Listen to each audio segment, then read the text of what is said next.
perdu avec le temps, un restaurateur autun-tois a décidé de la remettre à l'honneur. Et en ce début d'année, voilà une initiative qui a dû ravir ses clients puisqu'ils ont eu la surprise de se voir offrir un délicieux menu Sophie Vogler, Philippe Michaud.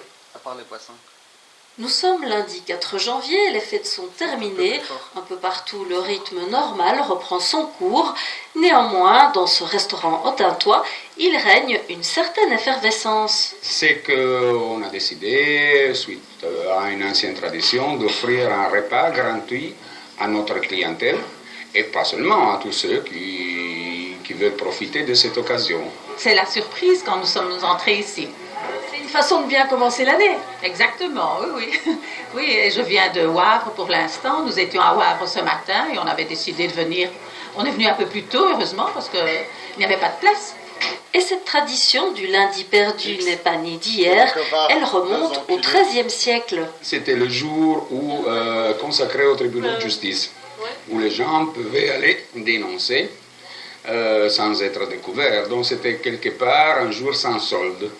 Pour nous, aujourd'hui, ça va être un jour sans solde. En fait, ce qui se passe, c'est que le premier lundi de l'année, en général, les patrons de petites entreprises, et PME, etc., invitent leurs ouvriers, leurs employés à manger à midi. Et bien sûr, ça se termine très tard l'après-midi. Donc, on appelle ça aussi une journée sans solde. Le patron paye ses ouvriers, mais à venir manger au restaurant. Donc, comme ça nous permet aussi de les aider. Ces patrons, ces petits patrons aussi, on leur fait plaisir aussi, comme ils font plaisir à leurs ouvriers, de les payer sans travailler, en fait. Voilà. La charmante jeune fille qui nous sert d'habitude nous a rappelé qu'aujourd'hui, c'était gratuit. Alors évidemment, comme on travaille dans le secteur financier, quand on entend gratuit, on se précipite évidemment. Et j'en profite, comme vous l'avez laissé sous-entendre, pour inviter mes collègues. Voyez-vous, voilà. N'oubliez pas que les boissons sont à votre charge. Hein. C'est bien pour ça que je me suis permis de prendre un apéritif pour renvoyer l'ascenseur aux propriétaires qui nous font vraiment cette idée géniale d'inviter les clients gratuits, parce que j'ai jamais rencontré ça nulle part, où que ce soit, et Dieu sait si j'ai pourtant gambadé dans la Wallonie. De midi à 11h ce soir, 400 couverts seront dressés. À en juger le menu, ici, les fêtes continuent bien. Il y a un choix entre deux entrées froides. Il y a une terrine de chevreuil au foie gras avec des poires au vin. De l'autre côté, il y a une tartare d'espadon et des ballotines de saumon fumé et chèvre.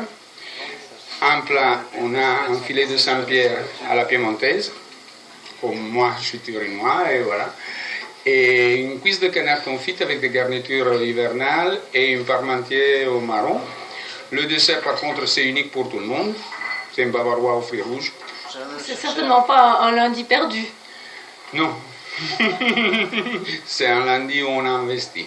Voilà, on a investi dans cette journée pour que la suite de l'année répète le 2009 qui a été très bien. Et à l'heure où tout se paie et se monnaie, cette tradition du lundi perdu qui se déroule pour la seconde fois mérite d'être saluée. Et d'autant plus